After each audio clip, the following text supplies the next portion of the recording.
Sonya then. Wow, you don't have a Sonya on? No, because I'm fucking deaf. I have so much problem hearing people when there's music playing. Oh, you're not gonna have a good time with shit. Oh no. Or she just beats it. Easy. Just get good. Just wait until you guys actually my own music. Just wait until you guys actually meet the actual Sonya in game. Please no. I feel like I've known you for forever. Could you play this song? One of the you song will- doesn't exist, but somehow I will. I shouldn't say one of you. A number of you will be making wisdom saves. The unfortunate few that fail will be occupied for the rest of the evening. Oh, joy. I didn't say Sonya was a good person. I never once have ever declared that Sonya is a good person. In fact, she's sort of a cunt, but that's besides the point. Should be able to cast Wow. Otto's irresistible dance at will. Something's dancing. Don't worry. So, who wants to be first on the chopping block? Sure. At all of your rerolling stats, Dorky, I do see that you basically moved over your one-shot character. If you want to keep playing your one-shot character, that's fine, but they are getting reset with new stats. Yeah, that's Yes? no. So you still want to be playing this character, correct? Yeah, I did change a few things though. I made Yeah, them. what did you change? I made them a high elf and a rogue trickster. You guys are not. You're not the level for a subclass yet, I'm afraid. Oh, okay. I'll just keep it as a rogue. Rogues But get their subclasses at 3rd level. okay. You guys will be starting the campaign at 2nd. Some classes do start with a subclass, looking at the warlock and the sorcerers and those friggin' nerds. But rogues do not. And then you play like Wizard, druid, cleric, sorcerer 1. yeah. You know, that's it. It changes from class to class. So, Should I roll like them separately? I like rolling them separately. I like seeing how bad it Well, goes. not bad stat lineup for you all. The 14 definitely saves it, other than 9. Well, you can round out the 9. We'll see. Hold on to those numbers. As always, these will go in order of the order you roll them in. So strength first, charisma last, 1 reroll for free. We have a triangular swapping system to move stats around in a cyclical manner to get your stats where they gotta go. So, for example, a rogue wouldn't need a particularly high charisma necessarily. You probably should have a really high dex, though, because if you can't hit anything, which you would use dex for, then your sneak attack is worthless. So, who's next on the chopping block? Okay. How about it then? 13, 12, 15, 14. Pretty That's so solid. positive. Yeah. That's Definitely pretty useful. pretty solid. That's pretty solid. Oh, what's the macro for that one again? He's posted it. I Oh, post it's yeah, it's in the general game. The game general chat. Ah, okay. I'll check that out. Just everything except the quotation marks. Yeah. Okay. And it'll roll all up like that. Okay, thank you. Next up. And where's the button I'm looking for? Okay. Why are you not doing the thing? Click this one, and then bar, and then bop. Wow! Reroll the 6. Oh Okay. my god. That's trash. Impressive. Reroll it. How did you roll a 6? I think you have to roll like that's all depressing. ones and then like a 2. All ones and a 4. Oh, that's yeah, fun. Anyways, that's sad. That's really sad. that's much Immensely better. Holy crap! Enjoy having the a 18 12. charisma, nerd. Oh no! Wait, does this make me the talker? No, Fred, roll better. Or you just swap the stats around logically. Wild cards. There's two problems with that statement, Garth. Fred and roll better. Yes. Shit, you're right. You Of course, yeah. You're I right. forgot you're allergic to injected controls. a contradictory statement. That being said, Fred, let's see what you can do. Oh, this is gonna be really difficult to move around. Okay, okay. Do the reroll. Let's see if that's... It's okay, at the very least. The 17's good, though. But yeah, do a reroll. The reroll may uplift it. Let's... Average, except for one good stat. Interesting.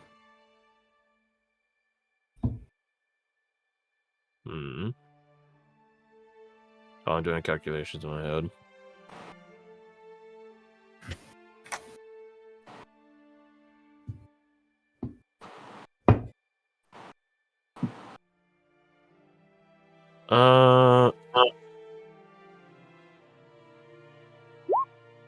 Reroll it. And then we could choose between the two, unless the second one's immensely worse, in which case we'll reroll that one. We'll see. Oh, wow. Okay. Okay. And one reroll. Whoa. Okay, well, it's a good thing we don't force people to take rerolls. Alright, you could keep that second lineup. Nice. It definitely, it's still average, except it's better across more fields. So it sort of has reduced the small buffs of +1s and reallocated them to higher peaks. So yeah, I think that's interesting. Who's next up? I can go. Alright, that's how about The triangle stuff is going to be tricky. Sort of yes, sort of no. Okay, just reroll it. I see a 5 Thank plus you. 1 and a -1. Your average is all hell. You really are a level 2 commoner. Congratulations. I feel so honored. Please roll better. Well, Okay, there's bigger shit, highs you're and bigger trash. lows. so I think I'm dead before I've even done my death portrait. Actually, no, this isn't trash. Okay, wait. +3, +2 that can become a +3, +2, then there's a little change for that on the outside of specific things, +12. Am I supposed to It think is one into statistically the worst stat line so far. This is what they look like. I cry. Everton. Do it again. Thank you. Dog. I think that's worse. It is worse. Way more minuses. Who did you besmirch today? Very little buff for... No, you just have less buffs and more minuses. It's actually worse. Wait here. I don't even break. I don't have even a think gift. that's a positive stat line. I have a gift. Chris, Yeah, more so like a I mean, okay, if we use a 16 for the 6, that's a -1, -1. It is, yeah. It's a +2 stat line. Congratulations. All right, Chris, I hit it again. Okay. I seem to remember this happening before when we were making Ori, I think. Yeah, and then she rolled like a god. Yeah. Well, this is Okay, seven. this that's is- true, I think that's this is much true. usable. This is immensely Wait, better. this is If you use a 16 and the 7, then it's an Yeah. all positive stat line of Yeah, +2s, yeah. +1s, and a +3. I'm not gonna chance that. I'm fucking taking that one. It's yours. Yeah. Next up, I guess I'll go there. Not go for it. all right. The macro is posted by Ninja. Everything except the parentheses, or not the parentheses, the quotation marks.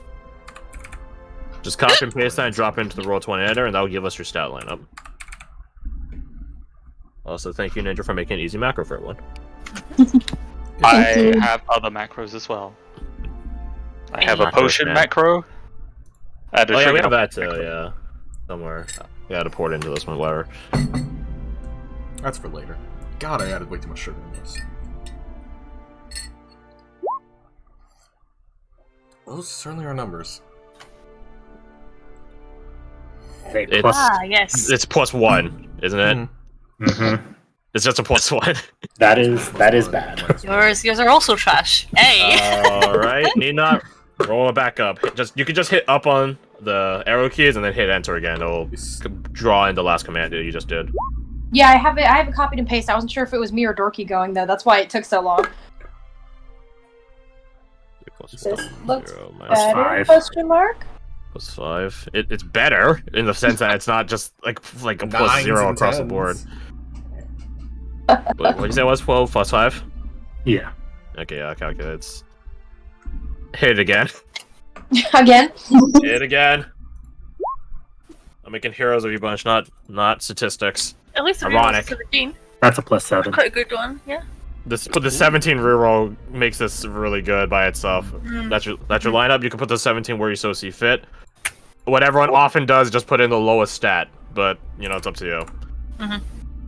Okay. And there is a way to swap around numbers, which where's that lovely graphic that Fred found before, which is basically the fucking recycle logo. Where is it? Where is it? It's too far up. I don't care to look it up anymore. Just look up a recycle logo, and that's what you're doing. All right, Dorky, you're last up. That is an immensely good stat block. The curse is broken. Yes. Hey, Fred, you It's have yours. stats. Yeah. Ironically enough, that as a rogue, the dex should be the highest, but it's also the worst one. Ironically, but you can move numbers around. Plus 11. Okay. Ooh.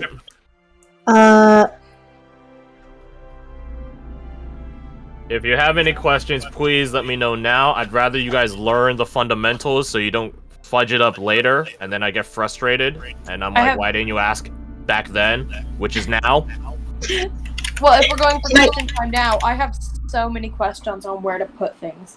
All right, let's break this down. All right, here I'll walk through with it with our favorite NPC, Okyoj Ihulit. Oh yeah, man, I Right. love that guy.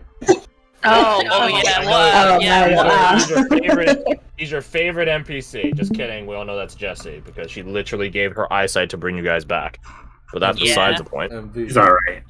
She's pretty solid, yeah. So here's the same macro that you guys just used. Boom. All right. Not bad. Could be worse. Thankfully, Ninja has already put in the macro where things go because they go in order. The first number will go in strength, the last number will go in charisma, and you have one reroll that can go anywhere. So, by the virtues of this detailed macro, I see that my strength is 10. Alright, so I don't even need to change this fucking thing. 10 is 10. 12 for dex. Boom, it's 12 now. The sheet will automatically calculate it all for us. Dex affects initiative. It affects AC for certain types of armor. It affects attack and damage rolls for dexterity-based weapons or ranged weapons, but not guns. Not for damage, at least. So on and so forth. Con has no skills associated with it, no skill proficiencies, that is. But you use your con mod for your health. Yes, you can have a negative con mod. And yes, I do the house rule where if you have a negative con mod and you roll your health, you can kill yourself by leveling up. This is constituted as playing a character that has some sort of terminal illness. Congratulations, you're living for longer, so is the disease. Have fun with that. So having a negative con mod is very, very bad in the long run. That's only if you roll bad, though. So let's say I had, like, a 3 con, -4. I play a wizard who has a D6 hit dice. I just lost 3 max HP. Yeah, so don't have a negative con mod. That's how you die really fast, one way or another. I feel stronger. I super don't. I take it back. Intelligence is exactly that. It is your measure of intelligence. It is used for skills, as well as certain classes will use it for spellcasting or other class features. There are classes that don't have spells, but have magic, that will use intelligence. So Arcane Archer and or Alchemist and things of that nature. I'll go through a general analogy, the beloved tomato analogy, in a second about a more layman's perception on stats. So 15 and int goes right where it goes. Wiz, short for wisdom, is a 13.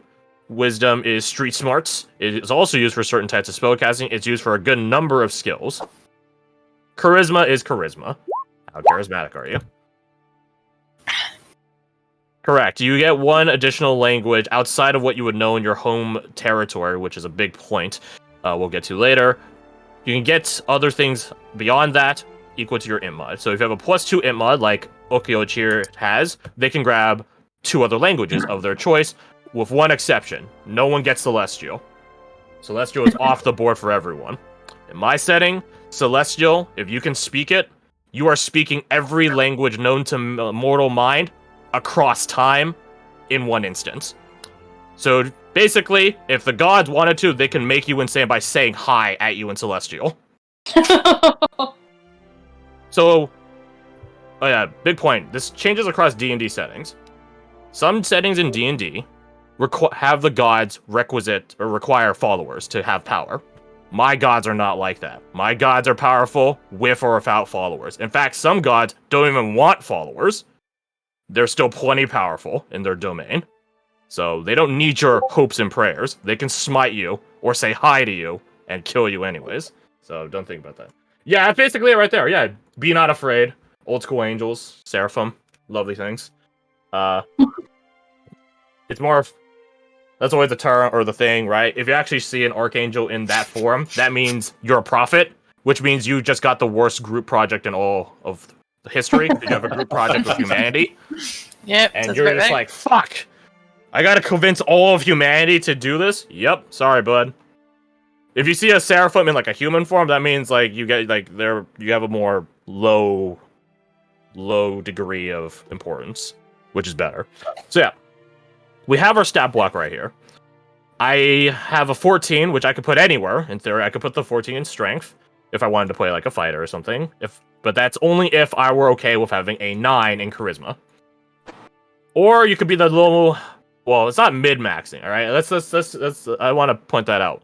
There's a difference between making your character optimal and min-maxing. Min-maxing is trying to win D&D or some shit, which you can't do, because I could just throw 5 dragons at you at level 2 and win. Alright, it's not my job as a GM to win. My job to put obstacles and scenarios and encounters that make the world seem alive and real and you guys to have fun playing that.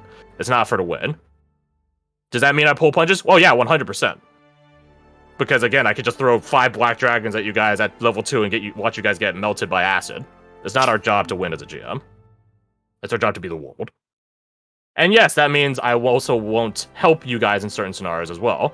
So if you guys want to be like, hey, I heard a rumor that there's 3 black dragons living on that mountain over there. You guys want to go to it? Yeah, sure, yeah. Do not cry or be surprised, Pikachu face, when 3 black dragons melt your bones off your, melt your flesh off your bones. Alright, you know what you're doing. Oh asked me this a while ago about whether or not this is a heroic epic sort of game or if it's a meat grinder slaughter game. It's neither extreme. I definitely want you guys to be heroic, even if you guys aren't good moral characters. I want you guys to be epic. But that being said, I don't reward stupidity. Alright, I don't reward, hey, there's 3 black dragons out there. You guys want to go 1v1 them one at a time until we win? Yeah. If you do that, I'm just gonna destroy you and not feel bad at all about it. Yeah, so this is a game where you should play your character realistically. I'm not trying to, in particular, make your life any more miserable.